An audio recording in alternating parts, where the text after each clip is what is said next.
కళ్ళేమో రమ్మంటాయి, కడుపేమో వద్దంటది. అన్నీ ఉన్న అల్లుడి నోట్లో శని. ఈ సామెతలు మీకు తెలుసా అండి?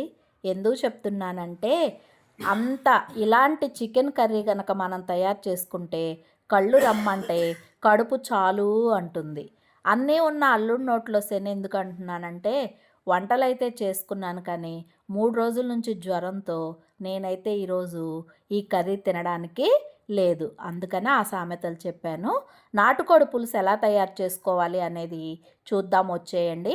ముందుగా హాఫ్ కేజీ నాటుకోడి తీసుకున్నాను. పావు కేజీకి 1 ఉల్లిపాయ, హాఫ్ కేజీకి 2 ఉల్లిపాయలు. చూశారు కదా, మీడియం సైజు 2 ఉల్లిపాయలు, 4 పచ్చిమిర్చి చీలికల్ని, కూరకు సరిపడినంత ఆయిల్ వేసుకుని, పసుపు ఉప్పు వేసుకుని, ఉల్లిపాయ పచ్చిమిరపకాయ అయితే వేయించుకోవాలి.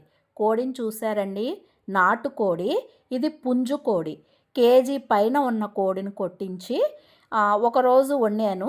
ఇది రెండో రోజులోకి కర్రీ అర కేజీ ఇప్పుడు వండుతున్నాను. దీనిలోకి మసాలా వచ్చేసి స్పెషల్ అన్నమాట. చూస్తున్నారు కదా, దాల్చిన చెక్క, లవంగం, గసాలు, ధనియాలు, ఎండు కొబ్బరి ముక్క, అల్లం వెల్లుల్లి పేస్టు.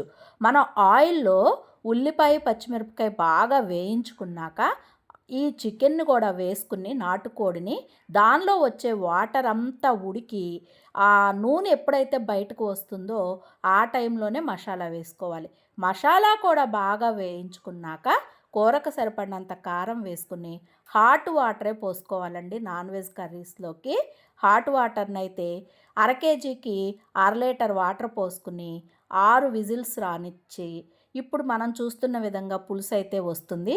మనం తరిగిన కొత్తిమీర వేసుకుని ఈ కన్సిస్టెన్సీలో మనం గనక పులుసును గనక ఉంచుకుంటే నాటుకోడి పులుసు ఎంతో బాగుంటుంది.